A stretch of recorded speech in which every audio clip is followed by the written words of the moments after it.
Welcome to sports live presented by cool. আপনাদের সঙ্গে আছি আমি রঞ্জন শান্ত।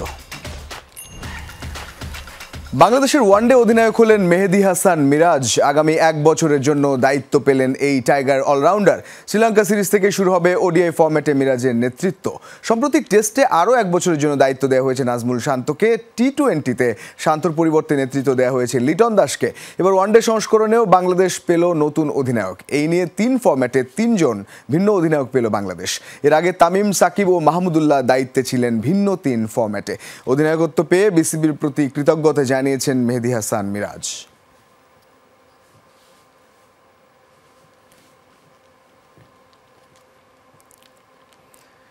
টেস্ট চ্যাম্পিয়নশিপের ফাইনাল তো অনেক বড় স্বপ্ন। র্যাঙ্কিংয়ে 4 কিংবা 5-এর মধ্যে আসতে পারলে ভালো হবে।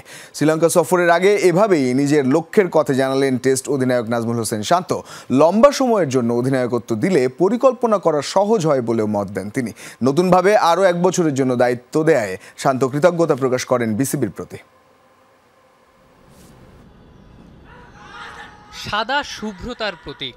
সাম্প্রতিক সময়ে ব্যর্থতার যে কালিমা বাংলাদেশ ক্রিকেটের গায়ে লেগেছে, সাদা পোশাক দিয়েই সেই কালিমা মোছার সুযোগ নাজমুল হোসেন শান্তদের সামনে। সবচেয়ে বড় চ্যালেঞ্জটা অধিনায়কেরই। ব্যাটে রান্নায় টি-20 অধিনায়কত্ব ছেড়েছেন। এরই মধ্যে 1 বছরের জন্য আবার নতুন করে পেয়েছেন টেস্ট টিমের দায়িত্ব। টেস্ট চ্যাম্পিয়নশিপের 4র্থ সার্কেলের প্রথম বছরটা সাদা পোশাকের নেতৃত্ব থাকবে এক সময়ের 3 ফরম্যাটের এই ক্যাপ্টেনের হাতে। প্রত্যেকটা ক্যাপ্টেন যদি লম্বা সময় পায় তাহলে খুবই ভালো, যেটা আমি এর আগেও পেলাম। 1 বছর বেশি করলাম, 1.5 বছর, আবার 1 বছরের জন্য দেওয়া হয়েছে। বাট আমি মনে করি যে এই জায়গায় যেই ক্যাপ্টেন থাকবে, আমার মনে হয় তাকে যদি লম্বা সময় দেওয়া হয়, একটা ওয়ার্ল্ড কাপ চিন্তা করে বা একটা টেস্ট চ্যাম্পিয়নশিপের সার্কেল চিন্তা করে এভাবে যদি করা হয়, তাহলে প্ল্যান করাটা খুবই সহজ। আমার জন্য আমার সাথে বোর্ডের যতটুকু কনভারসেশন হয়েছে, আমি খুশি। বাংলাদেশ যখন টেস্ট চ্যাম্পিয়নশিপের নতুন সার্কেল শুরুর অপেক্ষায়, লর্ডসে তখন চলছে 3য় টেস্ট চ্যাম্পিয়নশিপ ফাইনাল। শান্তরাও কি এই টুর্নামেন্টের ফাইনাল খেলার স্বপ্ন দেখেন? এটা তো অনেক অনেক বড় স্বপ্ন। এত দূরে যদি আমি এখনো চিন্তা করি তাহলে আসলে বোকামি হবে আমার কাছে মনে হয়। টার্গেট থাকবে যে এই সার্কেলে কিভাবে আরও 2-3টা ম্যাচ বেশি জিততে পারি। সো যদি আমরা এভাবে ছোট ছোট চিন্তা করে আগাতে পারি, কেননা একটা সময় হয়তো বাংলাদেশ টিমও একদিন ফাইনাল খেলবে। গত বছর আমরা 7-এ শেষ করেছি। অবশ্যই তো লক্ষ্য থাকবে যে 4, 5, 6-এর মধ্যে যদি এবছর আমরা আসতে পারি তাহলে খুবই ভালো হয়। এবং উইনিং পার্সেন্টেজ গত বছর আই থিঙ্ক 45 এরকমই ছিল। সো এখান থেকে যদি একটু বাড়াতে পারে 50, 55, 60 হলে আমার মনে হয় যে অ্যাজ এ ক্যাপ্টেন হিসেবে ভালো একটা অ্যাচিভমেন্ট হবে। টেস্ট চ্যাম্পিয়নশিপের সর্বশেষ সার্কেলে 4টা ম্যাচ জিতেছেন শান্তরা। 4টা ম্যাচ জিতলেও ব্যাটাররা ভালো করেননি। দলের সেরা ব্যাটার ছিলেন 7-8-এ ব্যাট করা মেহেদী হাসান মিরাজ। 7-8-এ ব্যাটিং করার পরেও হাইস্ট রান স্কোরার, তারপরেও 4টা ম্যাচ জিতেছি আমরা। তার মানে যদি আমরা ওপরের ব্যাটসম্যানরা যদি একটু কন্ট্রিবিউট করতে পারি, একটু না ভালোভাবে, হয়তো মিরাজ হয়তো কোনো দিন ব্যাটিংই পাবে না। সবাই কিন্তু কষ্ট করছে, বাট রেজাল্ট হচ্ছে না। কেন হচ্ছে না, এই জিনিসটা ফাইন্ড আউট করাটা ইম্পর্টেন্ট। বৃহস্পতিবার শ্রীলঙ্কার উদ্দেশ্যে দেশ ছেড়েছেন নাইম হাসান, মুশতাক আহমেদ সহ বেশ কজন সদস্য। শুক্রবার দুপুরে যাবেন শান্ত, মুশফিক, মিরাজ সহ দলের অধিকাংশরা। আফনান পিয়াল, যমুনা স্পোর্টস, ঢাকা। ইংল্যান্ডে কাউন্টি লিগে খেলার প্রস্তাব পেয়েছেন মমিনুল। এনওসি পেলে শ্রীলঙ্কা সফরের পরই পাড়ি দেবেন ব্রিটিশ মুলুকে। আন্তর্জাতিক ক্রিকেটে খেলে যেতে চান আরও 6-7 বছর। লেগাসি আর পারিপার্শ্বিক আবহ না থাকায় টেস্ট ক্রিকেটের সংস্কৃতি পরিবর্তন কঠিন। সুযোগ আসলেও আর অধিনায়কত্ব করতে চান না মমিনুল। কিন্তু কেন? এখন যে জায়গায় আছেন টেস্ট ক্রিকেটে, যেখানে শুরু করেছিলেন, আপনি কি নিজেকে যেখানে দেখতে চেয়েছিলেন সেখানেই আছেন? যে জায়গায় আমি দেখতে চেয়েছিলাম তার চেয়ে কিছুটা তো পিছিয়ে আছে। আমি কখনো সময় রেজাল্ট ওরিয়েন্টেড না। আমি যখন খেলা শুরু করি তখন কোনো সময় আমি চিন্তা করতাম আমি আজকে দিনে 100 করবো, আজকে দিনে আমি এতগুলো 100 করবো, এইভাবে কোনোভাবে চিন্তা করি নাই। আমার চিন্তা হলো আমি যতদিন খেলবো, 6-7 বছর যাই খেলি, আমি কতটুকু আমার টিমের জন্য কন্ট্রিবিউট করতে পারি, কতটুকু আমি ম্যাচ জিতানোর জন্য কন্ট্রিবিউট করতে পারি, এইটাই টার্গেট থাকা উচিত। ইংল্যান্ডে আপনার খেলার একটা প্রস্তাব আছে যতটুকু আমি জানি, সেই বিষয়ে যদি কিছু বলেন, খেলবেন কিনা বা যাবেন কিনা? ওটা যাবো, আপনার ওই যে শ্রীলঙ্কা সিরিজের পরে যাওয়ার ইচ্ছা আছে। কোন দল থেকে অফার পেয়েছেন? দলটা এখনো বলতে পারছি না, কারণ এখন আপনার অনেক ওখানে হয় 3টা কি 4টা ওডিআই ম্যাচ খেলবো। কাউন্ট্রি ক্রিকেটগুলো আছে, country cricket premier league. Shakib Al Hasan ক্রিকেটে ব্যাক করেছেন, পিএসএল দিয়ে ফিরেছেন এবং বিসিবি থেকেও সবশেষ বলা হলো যে নাসির তিনি সবসময় বিবেচনায় আছেন। আপনার কাছে মানে কতটুকু ভ্যালু অ্যাড করতে পারবে? না, আমার কাছে মানে ওনার এক্সপিরিয়েন্স থেকে শুরু করে আপনার এখনও ভ্যালু অ্যাড করতে পারবে। আমি এটা নিয়ে কোনো দ্বিমত নাই। অবশ্যই দুনিয়া এখনও ভ্যালু অ্যাড করতে পারবে, এটা ব্যাটিং হোক বোলিং হোক, তারপর আপনার এক্সপিরিয়েন্সের একটা ব্যাপার হোক, ওই জায়গায় ভ্যালু অ্যাড করতে হবে। আর ব্যাটিংয়ে যদি করতে না হয়, বোলিংয়ে করতে হবে। আপনার সিনিয়র প্লেয়ার যখন থাকে সে যদি ব্যাটিং বোলিং তার স্কিল দিয়ে না পারে, অ্যাটলিস্ট তার এক্সপিরিয়েন্সে সে ভ্যালু অ্যাড করতে পারে। আপনার সবচেয়ে মেমোরেবল ইনিংস কোনটা আপনার কাছে? মেমোরেবল ইনিংস আমার ইনিংসগুলো যেগুলোতে ম্যাচ জিতছিল, সাপোজ নিউজিল্যান্ডের 88, কারণ ওটাতে আমি টেস্ট ম্যাচ জিতছিলাম নিউজিল্যান্ডে বিদেশের পর, ওইটা আমার জন্য অনেক মেমোরেবল। তারপরে আপনার ইন্ডিয়ার সাথে হয়তো ম্যাচ হারছি কানপুরে, ওটা 100 করছে, ওটা আমার জন্য ওইটা মেমোরেবল এই কারণে ওটা অনেক বেশি ডিফিকাল্ট ছিল, দলের অবস্থাও খুব একটা ভালো ছিল না। তারপরে অনেক ইয়া ছিল আমার জন্য, ওই উইকেটটাও ডিফিকাল্ট না, উইকেট হচ্ছে বোলারগুলো খুব মানে ওয়ার্ল্ডের 4-5টা বোলার বেস্ট বোলার সাইড, এই কারণে অনেক ডিফিকাল্ট ছিল। টেস্ট ক্রিকেটে আপনি ক্যাপ্টেন্সি ছাড়ার পরে আর কখনো সেই প্রস্তাব পেয়েছেন কিনা, বা আপনার ইচ্ছা আছে কিনা আর সেই দায়িত্ব? না, প্রস্তাব পাই নাই, আর ইচ্ছেও নেই সত্যি কথা। বাংলাদেশের ক্যাপ্টেন্সি করাটা নাকি অনেক চাপের, সবশেষ কোচ সালাউদ্দিন বলেছিলেন খুব চাপের নাকি। আপনি তো ক্যাপ্টেন ছিলেন, এটা আসলে কি? হ্যাঁ, অবশ্যই অনেক চাপের, কারণ এটা আপনার ওই জায়গাটা অনেক ডিফিকাল্ট, কারণ অনেক সময় অনেক কিছু হয় যে যেটা হয়তো ক্যাপ্টেন জানেই না। মানে আপনি একটা সিদ্ধান্ত হলো কিন্তু ক্যাপ্টেন অনেক সময় জানে না ক্যাপ্টেন, এরকমও অনেক কিছু হয়। আর আপনাদের মিডিয়ার চাপ তো অনেক বেশি থাকেই, কারণ আমার কাছে মিডিয়ার একটা ভাগ হয়ে যায় ক্যাপ্টেনকে পছন্দ না পছন্দ করার। তারপর আবার আর একটা দর্শকদের একটা ভাগ হয়ে যায় এই ক্যাপ্টেনকে পছন্দ না পছন্দ করার। তো ওইখানে আপনার ওই প্লেয়ারটার জন্য অনেক ডিফিকাল্ট হয়ে যায়। এর ভিতরে যদি আবার বোর্ডের যদি কেউ থাকে, দর্শক হয়তো আপনার হেটার থাকবে অথবা আপনার ফ্যান থাকবে, এটা আপনি অ্যাকসেপ্ট করে নিতে পারেন। যখন আপনার দলের ভিতরে হোক অথবা আপনার মানে ভিতরে কেউ যদি ভাগাভাগি হয়ে যায়, তখন অনেক ডিফিকাল্ট, যেটা আমার কাছে মনে হয় অনেকেই ফেস করছে। হাসান আল মারুফ, যমুনা স্পোর্টস, ঢাকা। শ্রীলঙ্কার স্কোয়াড মানেই স্লিঙ্গিং অ্যাকশনের বোলারের ছড়াছড়ি। এই সিরিজেও দলে আছেন ভিন্ন ধর্মী অ্যাকশনের আকিলা ধনঞ্জয়া, আছেন দুই হাতেই বল করতে পারা কামিন্দু মেন্ডিস আর থারিন্দু রাথনাইকে। এসব বোলারদের সামলানোর প্রস্তুতি কি শান্তরা নিয়েছেন? নেটে বা প্র্যাকটিস ম্যাচে কি এমন বোলারদের খেলেছেন যাদের বোলিং অ্যাকশন অনেকটা তাদের মতোই?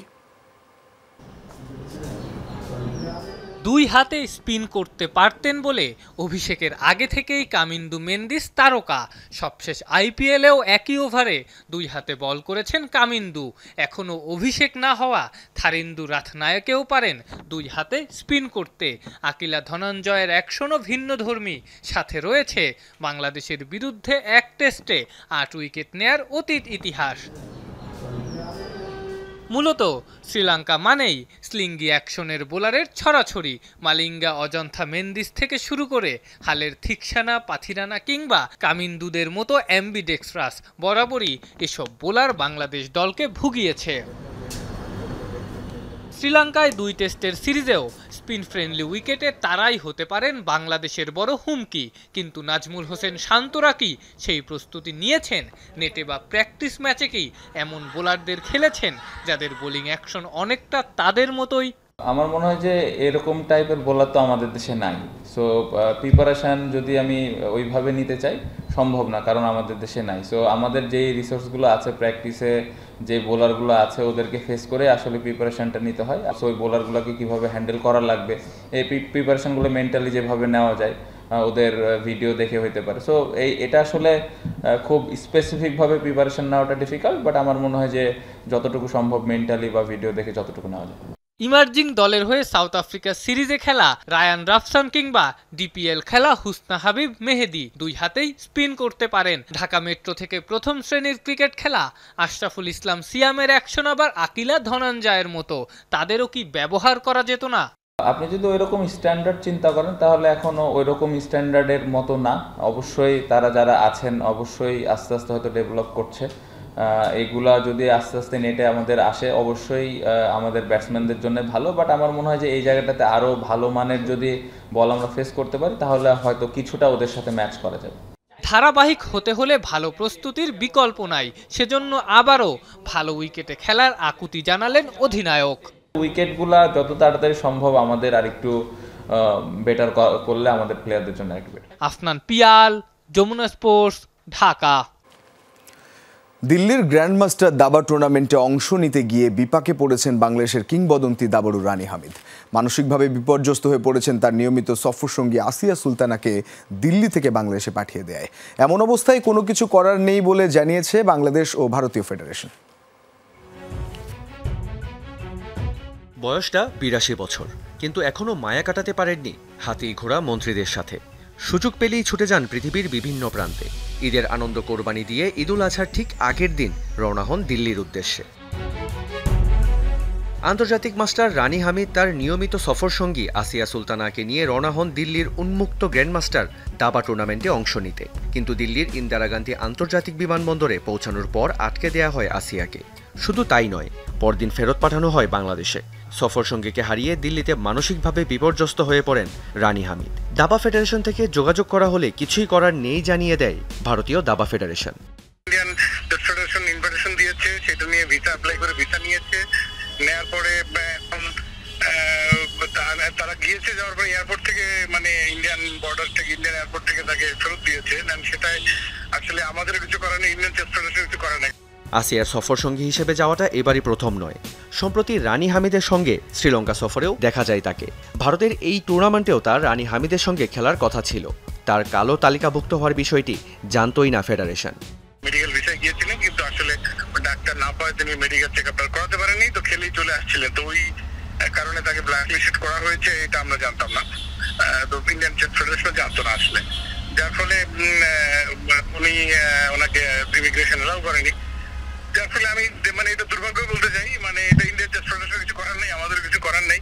দিল্লির এই টুর্নামেন্ট শেষ করে মুম্বাইয়ের আরেকটি টুর্নামেন্টে খেলার কথা রয়েছে রানী হামিদের। তবে বিষয়টি পুরোপুরি নির্ভর করছে এই কিংবদন্তির উপর। এদিকে বাংলাদেশে শুরু হয়েছে ন্যাশনাল হাই স্কুল দাবা টুর্নামেন্ট, যেখানে অংশ নিয়েছে ৩০০রও বেশি স্কুল। ১৬ তারিখ থেকে শুরু হবে টুর্নামেন্টের বাকি অংশ। এই টুর্নামেন্ট থেকে বিজয়ীরা সুযোগ পাবে যুক্তরাষ্ট্রে খেলার। রিয়ান রাফতি, যমুনা স্পোর্টস, ঢাকা। এবারে ফুটবল। রোববার থেকে শুরু হচ্ছে ফিফা ক্লাব বিশ্বকাপ মহরণ। এতদিন নিয়ম রক্ষার হলেও এবার বড় পরিসরে এই টুর্নামেন্ট আয়োজন করতে যাচ্ছে ফিফা। যুক্তরাষ্ট্রের ১১ শহরের ১২ ভেন্যুতে অনুষ্ঠিত হবে এই আসর। টুর্নামেন্টের মোট পুরস্কার $১০০ কোটি।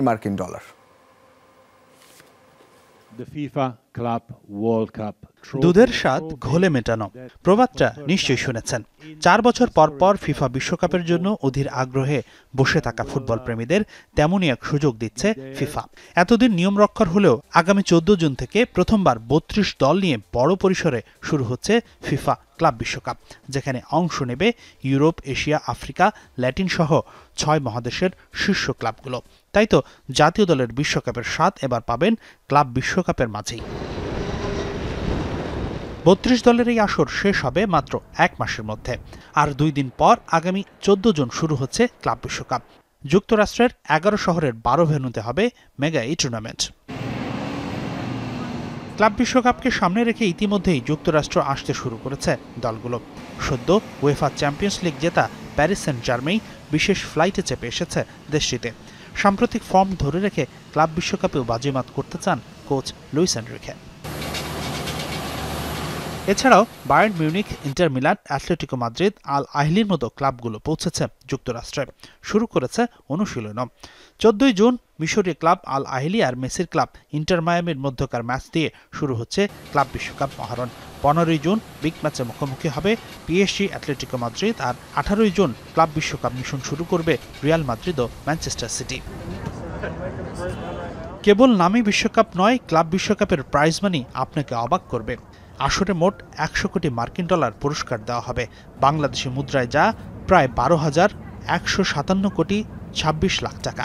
ইউরোপের শীর্ষ কোনো ক্লাব ট্রফি জিতলে পেতে পারে সর্বোচ্চ $১২,৫০,০০,০০০, বাংলাদেশি টাকায় ১,৫১৯ কোটি ৬৫ লাখ টাকার মতো, যা মেসিদের জেতা ২০০০ কাতার বিশ্বকাপের প্রাইজ মানির চেয়ে ৩ গুণ বেশি। হাসিনুর রহমান, যমুনা স্পোর্টস। সময় লাগছে স্ট্র্যাটেজিক টাইম আউটের, সো স্টে কানেক্টেড। ফিফা র্যাঙ্কিংয়ে ৫ ধাপ এগিয়েছে বাংলাদেশ জাতীয় নারী ফুটবল দল। ১,০৯৯.৩ 3.6 রেটিং নিয়ে। বর্তমানে 128 নম্বরে অবস্থান করছে আফ্রিদারা। মে মাসে নারী ফিফা উইন্ডোতে জর্ডানের ত্রিদেশীয় সিরিজ খেলে বাংলাদেশ। জয় না পেলেও স্বাগতিক জর্ডান ও ইন্দোনেশিয়ার বিপক্ষে ড্র করে দেশে ফেরে লাল সবুজের প্রতিনিধিরা। র্যাঙ্কিংয়ে 39 ধাপ এগিয়ে থাকা ইন্দোনেশিয়া ও 59 ধাপ এগিয়ে থাকা জর্ডানকে রুখে দেওয়ায় এই উন্নতি হয়েছে বাংলাদেশের। নারী ফুটবলের পরবর্তী র্যাঙ্কিং প্রকাশ হবে আগামী 7 অগস্ট। এই সময়ের মধ্যে বাংলাদেশ এশিয়ার নারী বাছাই টুর্নামেন্ট খেলবে মিয়ানমারে। ইউরোপিয়ান ক্লাব ফুটবলের দল বদলে বড় জায়ান্টরা হন্যে হয়ে খুঁজছে আক্রমণ ভাগের খেলোয়াড়। লেভারকুজেনের জার্মান স্টার ফ্লোরিয়ান ভির্টসকে প্রায় 150 মিলিয়ন ইউরোতে দলে নিচ্ছে লিভারপুল। সেই সাথে নিউক্যাসল স্ট্রাইকার আলেকজান্ডার ইসাককেও পেতে আগ্রহী অলরেডরা। এদিকে বার্সেলোনা পেতে চায় লুইস দিয়াসকে, আর ম্যানিউর টার্গেট ভিক্টর গিওকারেস।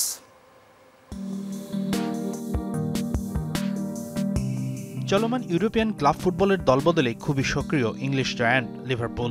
এই মুহূর্তে বিশ্বের অন্যতম সেরা আক্রমণাত্মক মিডফিল্ডার ফ্লোরিয়ান ভির্টসকে দলে নিচ্ছে অলরেডরা। এই জার্মানের সাথে ব্যক্তিগত প্রাথমিক চুক্তি আগেই সারা হয়েছিল। এবার ভির্টসের বর্তমান ক্লাব লেভারকুজেনের সাথেও চুক্তিটা পাকা করে ফেলেছে লিভারপুল। ট্রান্সফার ফি আর বোনাস মিলে প্রায় 150 মিলিয়ন ইউরোর বিশাল অঙ্কে ভির্টসকে দলে নিচ্ছে স্লটের দল। তবে নতুন এক স্ট্রাইকারের সন্ধানেও আছে লিভারপুল। ইংলিশ গণমাধ্যম বলছে নিউক্যাসল ইউনাইটেডের সুইডিশ স্ট্রাইকার আলেকজান্ডার ইসাককে দলে পেতে আগ্রহী কোচ আর্নে স্লট। নিউক্যাসলের হয়ে গত 2 মৌসুমে দুর্দান্ত পারফর্ম করা এই স্ট্রাইকারকে পেতেও বড় অঙ্কের অর্থ খরচ করতে হবে অলরেডদের। ট্রান্সফার এক্সপার্টরা বলছেন ন্যূনতম 100 মিলিয়নের নিচে কোনো প্রস্তাব গ্রহণ করবে না নিউক্যাসল। ইসাকের বিকল্প হিসেবে অবশ্য জার্মান ক্লাব আইনট্রাক্ট ফ্রাঙ্কফুর্টের ফরাসি স্ট্রাইকার হুগো একিটিকের দিকে দৃষ্টি রেখেছে লিভারপুল। তবে অলরেডদের ঘর ভাঙতে আপ্রাণ চেষ্টা চালাচ্ছে স্প্যানিশ ক্লাব বার্সেলোনা। লিভারপুলের কলম্বিয়ান স্ট্রাইকার লুইস দিয়াসকে পেতে আগ্রহী কাতালান ক্লাবটি। মূলত লেভানডস্কির উত্তরসূরি হিসেবে দিয়াসকে পছন্দ হ্যান্সি ফ্লিকের। ভালো স্ট্রাইকারের সন্ধানে আছে আরেক ইংলিশ জায়ান্ট ম্যানচেস্টার ইউনাইটেডও। রেড ডেভিলরা মরিয়া হয়ে পেতে চাচ্ছে গত মৌসুমে পর্তুগিজ ক্লাব স্পোর্টিং লিসবনের হয়ে গোল উৎসব করা সুইডিশ ফরওয়ার্ড ভিক্টর গিওকারেসকে। কিন্তু ট্রান্সফার ফি নিয়ে 2 ক্লাবের মধ্যে দ্বন্দ্ব বেঁধেছে। গিওকারেসের এজেন্ট জানিয়েছেন 70 মিলিয়ন রিলিজ ক্লজ দিলেই ম্যানিউ পাবে তার ক্লায়েন্টকে। কিন্তু স্পোর্টিং সাফ নাকচ করেছে এই দাবি। তাই তো আপাতত আলোচনাটা থমকে গেছে 2 ক্লাবের মধ্যে। এদিকে ম্যানচেস্টার সিটি ছেড়ে ইতালিয়ান চ্যাম্পিয়ন নাপোলিতে যোগ দিচ্ছেন মিডফিল্ডার কেভিন ডি ব্রুইনা। তবে এই বেলজিয়ান 2 বছরের চুক্তিতে নাম লেখাচ্ছেন নাপোলিতে। সবকিছু ঠিক থাকলে আগামী 1 সপ্তাহের মধ্যে আনুষ্ঠানিক ঘোষণা আসবে। সিটি ইতিমধ্যেই অবশ্য ডি ব্রুইনার বিকল্প ডেরাই ফিরিয়ে ফেলেছে। এসি মিলান থেকে ডাচ মিডফিল্ডার তিজানি রইন্ডার্সকে দলে নিয়েছে ক্লাবটি। এই তরুণ মিডফিল্ডারের জন্য 46 মিলিয়ন ইউরো খরচ করেছে সিটিজেনরা। হাসিনুর রহমান, যমুনা স্পোর্টস। ফুটবল ক্লাবগুলোর মধ্যে সামাজিক যোগাযোগ মাধ্যমে অনুসারীর সংখ্যায় সবাইকে পেছনে ফেলল রিয়াল মাদ্রিদ। 474 মিলিয়ন ফলোয়ার নিয়ে শীর্ষে রিয়াল, 427 মিলিয়ন অনুসারী নিয়ে দ্বিতীয় স্থানে বার্সেলোনা। ফুটবলের নিরীক্ষণে কাজ করা সংস্থা CIES প্রকাশ করেছে এই তালিকা। রিয়াল বার্সার পর সেখানে 234 মিলিয়ন অনুসারী নিয়ে 3 নম্বরে ম্যানচেস্টার ইউনাইটেড। এরপরে আছে PSG, তাদের অনুসারী সংখ্যা 199 মিলিয়ন। 180 মিলিয়ন ফলোয়ার নিয়ে তালিকার 5 নম্বরে ম্যান সিটি। সেরা 10-এ আরও আছে Juventus, Liverpool, Chelsea, Bayern Munich ও আর্সেনাল। এই ছিল আজকের স্পোর্টস লাইভে। এতক্ষণ সঙ্গে থাকার জন্য ধন্যবাদ সবাইকে।